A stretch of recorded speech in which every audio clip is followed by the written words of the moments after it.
Jadi siapapun yang bertindak untuk menghadap kolonialis, menurut saya adalah satu tindakan yang perlu dipuji, ya.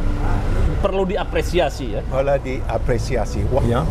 Dan terang HB2 punya nyali, walaupun itu secara politik mungkin kurang tepat waktu. Mangkubumi punya nyali, Sumber Diningrat punya nyali, dan dihabiskan secara yang biadab oleh Inggris, ya. Sejarah yang sangat biadab. Bahwa perang Sapei adalah perang antara David dan Goliat, kalau menurut saya. Tadi menarik nih, Peter Perry mengatakan bahwa itu ibarat Israel dan Gaza sekarang ini. Ada pembumi hangusan. Bisa kita bayangkan bagaimana Inggris menjadi superpower, tetapi nyali Hamengkubuwono II, kemudian KRT Sumodiningrat dan Mangkubumi berperang melawan superpower, dan itu terjadi hidup dan mati di sana. Tragedi pemalsuan makam ini akhirnya membuka semua. Dia mengajukan Eyang Sri Sultan Hamengkubuwono II atau Eyang Raden Mas Sundoro bin Raden Mas Sujana itu bukan hanya keluarga besar Eyang HB2. Iya. Tetapi masyarakat. Prabowo Subianto adalah darah terah dari Sri Sultan Hamengkubuwono II. Bagaimana? Apakah Anda setuju jika Hamengkubuwono dinobatkan sebagai pahlawan? Saya minta komentarnya dan dukungannya di kolom komentar.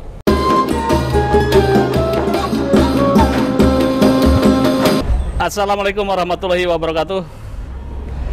Selamat siang pemirsa pada Suara TV. Siang ini saya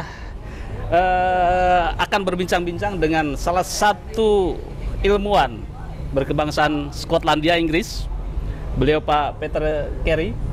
Apa kabarnya, Bung? Baik saja. Saya Mawan. Sejarawan Indonesianis. Juga Dendi Bio. Beliau adalah terah dari Hamengkubuwono II. Baik, pemirsa, kita akan berbicara nih, Mr. Peter. Juni 1812. Itu terjadi perang dahsyat antara Inggris dengan pemerintahan Yogyakarta waktu itu. Ya, Keraton Yogyakarta. Keraton Yogyakarta. Rajanya adalah Hamengkubuwono II, panglima perangnya adalah KRT Sumodiningrat. Kemudian juga ada sosok satu lagi, KGPA Mangkubumi. 3 sosok ini yang memiliki peran di Geger Sapehi. Geger Sapehi, sebagaimana kita ketahui bahwa KRT Sumodiningrat gugur dalam pertempuran itu. Baik, saya melihat mereview ini, pergolakan ini, polemik ini, termasuk polemik makam dan lain sebagainya, sekarang sudah clear bahwa makam Sumodiningrat memang adanya di Jejeran. Ya. Ketika dimakamkan pun di situ, dan tidak ada terah atau jalurnya tersambung ke Malawi. Ya, itu orang pribumi asli itu ya. Baik, pertanyaan saya begini, Mister. Dalam perang itu sekarang muncul dari keluarga besar HB2 bahwa mendorong HB2 menjadi pahlawan nasional. Nah, bagaimana nih pandangan Anda terhadap dorongan atau usulan bahwa HB2 menjadi pahlawan nasional? Apakah layak beliau ini menjadi pahlawan nasional atau seperti apa pendapat Anda? Ya.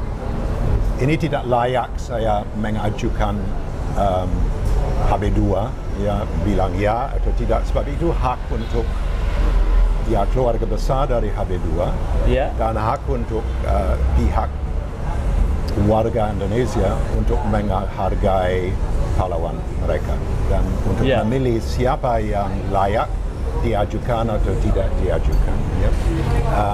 Sebab pahlawan nasional, ya, itu bukan sesuatu yang harga mati, ya. Bisa menjadi seorang pahlawan walaupun tidak diakui, ya. Menurut saya dari awal orang Porto ke sini dan kita bisa melihat itu waktu Albuquerque melakukan Malacca 1511 sampai akhir waktu Inggris berjuang di Surabaya. Salah satu default setting, salah satu benang merah bahwa orang Eropa ada di sini adalah kekerasan. Ya? Yeah. Memang mereka di sini dalam bentuk company untuk berdagang, tapi ada default setting dari kekerasan. Ya? Dan default setting dari kekerasan sangat tidak menguntungkan warga pribumi dari Nusantara. Yeah. Jadi dengan mengusir orang Belanda, mengusir orang Inggris, mengusir orang Porto atau yang lain, sebenarnya adalah tugas dan kita bisa berjuang di dalam macam-macam cara. Ya? Yeah. Kalau HB2 memilih berjuang dengan pakai berperang, jalur militer. Militer perang ya. Ya. Tapi juga kita bisa memakai jalur seni seperti Ratna Saleh. Kita bisa juga pakai sastra, ya, seperti Ratna Masai dengan Babat Pakepung atau Yosi Diporo dengan Babat Gianti. Ya. Jadi ada macam-macam untuk berjuang. Ya. Yeah. Tapi menurut saya, walaupun ini boleh dikatakan suicidal, ya, salah satu cara bertindak yang tidak masuk akal sebab Inggris punya banyak kekuatan, yeah. punya kekuatan di laut dengan angkatan laut yang paling utama, yang paling wahid pada waktu itu, Royal Navy, dan punya kekuatan di darat sebab mereka punya 250,000 tentara bayaran di India, ya. Kebanyakan di Bengal, tapi juga di Chennai dan juga di Bombay, ya. Jadi ada 3 presidensi, ya, dan 250,000 pasukan yang mereka bisa andalkan untuk datang ke sini waktu mereka mendarat di Cilincing. Separuh dari 12,000 pasukan ekspedisi Inggris adalah orang India, ya. Dan orang Spey dipakai di Jogja, ya. Dan mereka menaklukkan dalam cara yang sangat brutal. Ya. Kalau orang Belanda Prancis yang punya tentara kira-kira 18,000 waktu Inggris datang, 2/3 dari 18,000 musnah. Ya. Okay. Ada 80,000 dari orang Hooptruppen yang tewas. 50% dari orang Prancis Belanda tewas. Ya. Ini satu pembantaian massal. Ya. Dan kita bisa tahu itu sebab salah satu nama tempat di sini di Jakarta adalah Rawabangkai. Dan Rawabangkai adalah di Kampung Melayu, Jatinegara. Dan ini mencerminkan bahwa ada begitu banyak mayat dari pertempuran di Jatinegara, di Meister Cornelis, bahwa mereka harus dimakamkan di dalam lubang massal. Ya. Jadi titik awal dari Inggris di sini diawali dengan satu pembantaian massal di sini di Jakarta. Titik akhir ada di Surabaya. Ya. Di mana ada 2/3 dari penduduk dari Surabaya menjadi korban buronan atau menjadi refugees, dan ada mungkin sebanyak 27,000 orang tewas di tangan Inggris. Ya. Jadi ini menurut saya satu noda terhadap aib terhadap pamor kita orang Inggris, Skotlandia, dan juga siapapun yang menghadang menurut saya punya hak untuk menghadang. Jadi sumpamanya ada pilihan untuk memilih HB2 atau Mangkuniningrat yang buyut Sumudiningrat sebagai panglima, walaupun menurut saya secara bijak itu adalah harakiri, ya, semacam suicidal, ya, sebab mereka menghadap salah satu kekuatan besar, superpower ya. Antara 1780 sampai 1830 Inggris menjadi superpower. Ya? Seperti sekarang ada Amerika. Iya. Saddam Hussein menghadap Amerika. Berapa banyak minggu bertahan? Like last samurai. Like last samurai. Seperti samurai terakhir. Di Ponorogo juga dia sudah ada wangsit, sudah ada ramalan, sudah tahu menau apa sebenarnya dharma dia, dan dharma tidak akan membawa untung. Dia orang pangeran paling kaya di Jogja sebelum perang. Dia punya keluarga besar, dia punya kediaman yang bagus sekali di Tegarejo, dia punya tempat meditasi yang bagus sekali di Selorejo. Semua habis. Di bumi hanguskan oleh Belanda. Keluarga tidak bisa kembali kepada Pulau Jawa sebab mereka dicap G30S dari zaman kolonial. Kalau kita menulis salah satu tulisan mengenai di Ponorogo itu dibakar di jalan oleh Belanda. Jadi siapapun yang bertindak untuk menghadap kolonialis, menurut saya adalah satu tindakan yang perlu dipuji. Perlu diapresiasi ya. Perlu diapresiasi, walaupun itu seperti samurai terakhir. Baik. Dan menurut saya juga ada sisi lain, sisi lain dari HB2, sisi lain dari Mangkunegaran, sisi lain juga dari Sumadiningrat. Sumadiningrat punya guru tasawuf yang namanya Kiai Tambi Jenggi. Kalau di Ambon, Mangkunegaran menjadi seorang dukun Angonas Moro, dan di Penang kita tahu bahwa HB2 punya guru tasawuf orang Melayu yang datang, seorang yang membimbing dia dalam tarekat Syatria. Jadi mereka punya salah satu hidup yang bukan hanya fisik tapi juga spiritual. Dan menurut saya ini juga harus dihargai. Harus dihargai bahwa Mangkunegaran adalah sastrawan, dia membuat babat spei, dan dia menurut Pak D di Ponorogo, Panular, yang juga menulis salah satu babat Bedang Yogyakarta, dia bertindak seperti satria. Waktu itu, waktu zaman Inggris mengepung. Jadi menurut hemat saya ada 3 isu pokok. Apakah kita punya nyali? Dan terang HB2 punya nyali, walaupun itu secara politik mungkin kurang tepat waktu. Mangkunegaran punya nyali, Sumadiningrat punya nyali, dan dihabiskan secara yang biadab oleh Inggris. Sejarah yang sangat biadab. Kalau sesudah Inggris ditaklukkan di Amerika, Cornwallis, Jenderal Inggris yang memimpin, dijamu pada malam hari oleh Washington. Jadi mereka menghadap satu sama lain sesudah perang selesai sebagai satria satu sama lain. Tapi itu tidak dikenangkan di sini. Dan menurut saya itu satu tindakan yang biadab. Cara untuk mematikan dengan penganiayaan dari Sumadiningrat, notabene di dalam masjid pribadi dari Sumadiningrat, dan pasca dia dibunuh, semua di bumi hanguskan oleh Inggris, adalah satu tindakan biadab. Baik. Sama dengan yang terjadi di Gaza sekarang. Jadi menurut saya ini sudah terang benderang.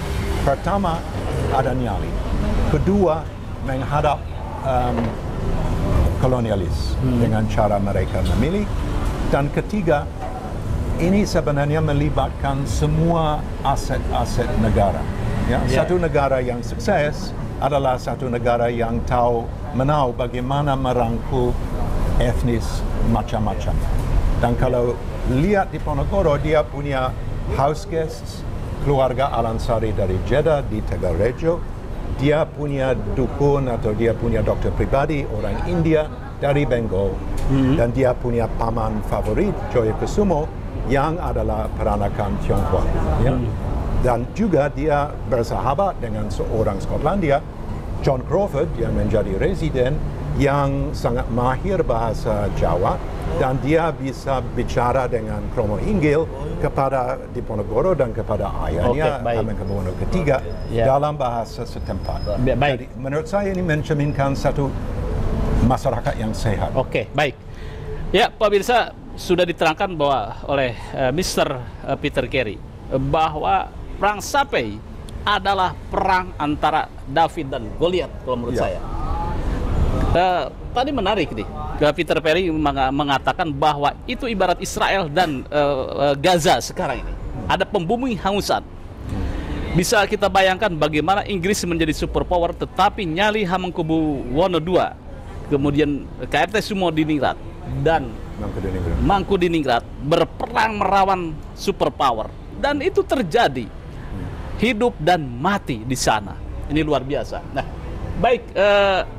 Jadi kalau kita lihat ada desakan bahwa Hamengkubuwono II menjadi pahlawan, ini menurut saya pribadi nih, Bung Peter, ini tidak berlebihan. Justru negara harus hadir bahwa ada sosok pemberani, ada raja pemberani dengan melawan superpower ketika itu dengan persenjataan yang minim, tetapi tak gentar. Maju tak gentar membela negaranya. Baik, saya langsung ke Den Dibjo. Den Dibjo, bagaimana Anda melihat tadi sudah bincang-bincang bahwa Hamengkubuwono II ini layak dan diajukan oleh Anda sebagai keluarga untuk menjadi pahlawan nasional. Ini bagaimana tadi menanggapi dari Peter Carey? Jadi saya mau meluruskan sedikit. Dia mengajukan Eyang Sri Sultan Hamengkubuwono II atau Eyang Raden Mas Sundoro bin Raden Mas Sujana itu bukan hanya keluarga besar Eyang HB2. Iya. Tetapi masyarakat, ya, khususnya masyarakat Jogja, ada yang di Kebumen, ada yang di Cilacap, ada yang di Banyumas, gitu loh. Karena kenapa? Karena tragedi pemalsuan makam ini akhirnya membuka semua tabir. Loh, kenapa bisa seperti ini? Nah, akhirnya mereka mengetahui cerita sebenarnya melalui bukti-bukti primer seperti catatan Pangeran Mangkudiningrat, Babat Panular, begitu ya. Nah, bagi saya Eyang Sri Sultan Hamengkubuwono II sangatlah pantas menjadi pahlawan nasional, dan ini sudah saya sampaikan juga di Syawalan kemarin. Kita di Jogja ada Syawalan Trah HB1 sampai 9, ada Syawalan Trah HB2. Pantas, kenapa? Beliau kalah. Tapi beliau tidak kalah. Begitu juga dengan Pangeran Diponegoro. Kalah berperang, tetapi beliau dia adalah pemenang perang. Beliau kalah. Ada tuladan. Tapi beliau tidak kalah, gitu loh, ya kan? Beliau tidak angkat tangan, beliau tidak menyerah, beliau tidak sampai titik darah penghabisan, ya kan? Ya kan? Kalau bahasa strategi militernya bumi hangus. Nah, itu satu. Yang kedua, Eyang Sri Sultan Hamengkubuwono II adalah contoh suatu nilai kebangsaan, militansi seorang Mataram sejati. Maaf. Anda kelihatannya emosi. Iya. Yang terakhir itu dimiliki oleh Sultan Agung. Ya kan? Ya, bahkan ada filmnya. Begitu juga dengan Eyang Amangkurat I. Ya kan? Nah, beliau dijadikan pahlawan karena mempertahankan Ngayogyakarta Hadiningrat, bukan mempertahankan keraton. Bukan sekedar keraton, bukan sekedar rumah. Tapi banyak kawulo Mataram di situ gugur. Bahkan kalau panjang jalan ke Jogja, di situ ada namanya Masjid Roto Wijayan. Ya.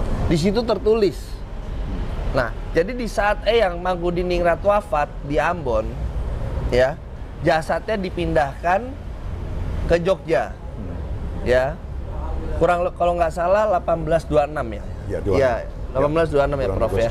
Itu jenazahnya utuh. Lalu Eyang Sri Sultan Hamengkubuwono II mengeluarkan sabdo, jangan makamkan putra mahkota ini, putra mahkota saya, anak saya ini sebelum saya wafat. Nah, beliau akhirnya wafat kalau nggak salah tahun 1828 ya, Eyang Sri Sultan Hamengkubuwono II. Akhirnya dimakamkan bersama. Jadi kalau kita ziarah ke Kota Gede, ini makam Eyang HB2, ini makam Eyang Mangkubodiningrat. Jenazahnya utuh. Jenazahnya utuh gitu. Nah, jadi beliau mempertahankan apa yang dibilang sama Profesor Peter Carey tadi. Siapapun yang membela negara dari suatu penyerangan, ya kan, itu sudah sewajibnya, patut dihargai. Patut dihargai, ada apresiasi gitu.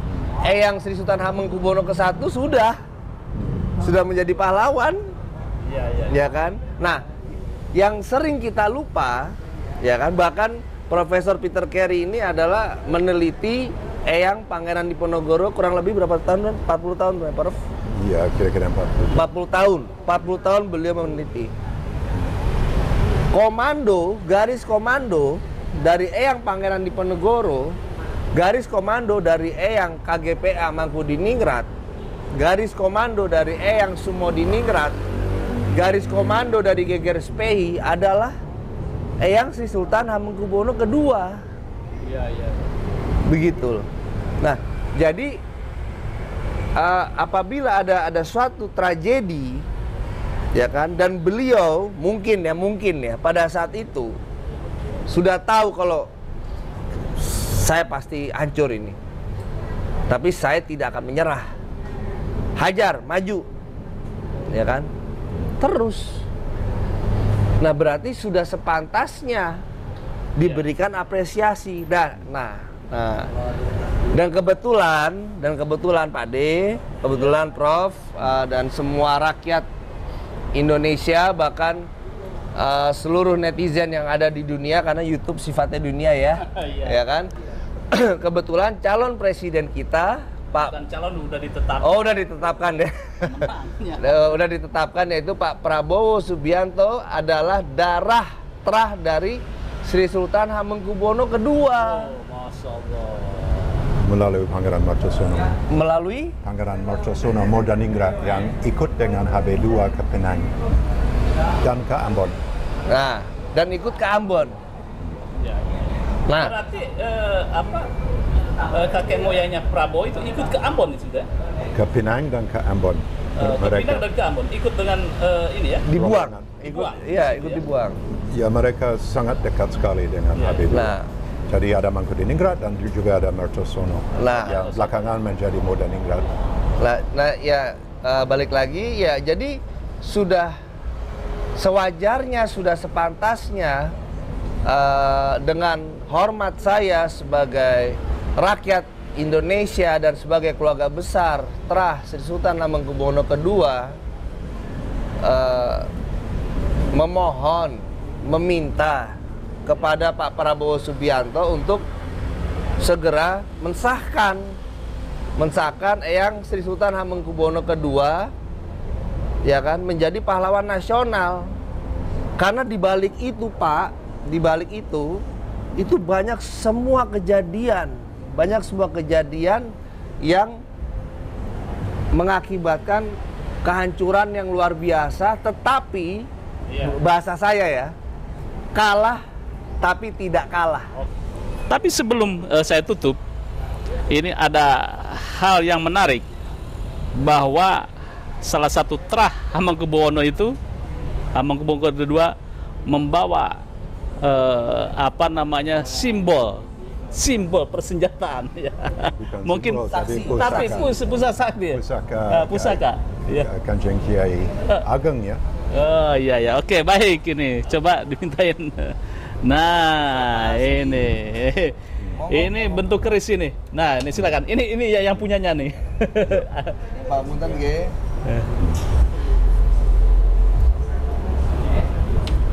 Ini adalah keris asli dari Eyang Kanjeng Gusti Pangeran Aryo Mangkudiningrat.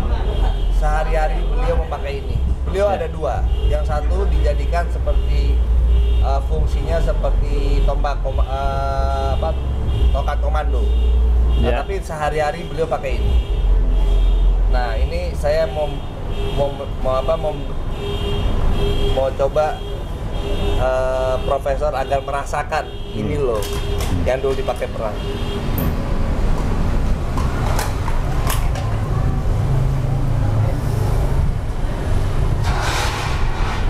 Ini sudah turun-temurun dari keluarga kami dan kami merawat sampai sekarang dan masih sepasang.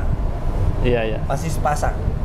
Masih ada yang kedua. Dulu ada di kamar Eyang Putri dan tidak ada satupun yang boleh masuk ke kamar Eyang Putri. Nah, akhirnya di kemudian hari dari ahli-ahli sejarah, ahli-ahli keris, oh ternyata ini milik beliau. Ya, oke. Baik. Merasakan. Ya, pemirsa pada Suara TV ini kelihatannya memang sumpono bungkem. Nah, ini biasanya ini ada cap jempolnya nih di sini. Nah, ini jempol. Biasanya orang sakti dulu itu katanya membuat keris itu dari pijatan jempol. Ini seperti ini. Kalau di ahli keris ini ada pusar bumi di sini. Nah, tapi entahlah ini ahli keris, tetapi yang jelas bahwa perjuangan Hamengkubuwono II sampai titik darah penghabisan. Inggris dengan peralatan canggihnya itu sudah modern. Katakanlah waktu itu sudah modern, tetapi bangsa kita termasuk Hamengkubuwono II sebilah keris pusakanya. Dan keris dari HB2 diambil oleh Raffles dan dikirim ke Inggris dan masuk di dalam koleksi dari Ratu Inggris. Jadi koleksi ini. Tapi kemarin sudah dikembalikan. Belum. Ya. Patut diminta kembali. Ya, baik. Tapi keris saya. Iya. Jadi ada satu keris yang keris katakan Noga Suleman. Oh ya, masih di Ratu Inggris gitu ya? Masih di Royal Armoury Collection. Iya. Kembalikanlah. Raja Charles juga keris dari Sultan Palembang. Masih di Inggris. Nah iya, Pangeran Charles tolong dikembalikan itu keris-keris pahlawan kami, nenek moyang kami ini. Itu ranahnya Pak Prabowo kayaknya ya. Nanti Pak Prabowo itu yang ambil sendiri ke sana itu kan ya. Penting ini Pak Prabowo harus ditagih nih.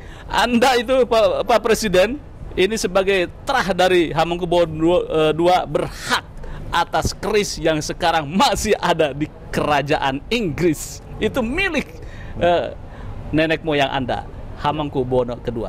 Baik, terima kasih Dr. Kerry. Well done. Kemudian Denny Bio bincang-bincang bahwa Hamengkubuwono II memang layak menjadi pahlawan nasional, mempertahankan tanah airnya.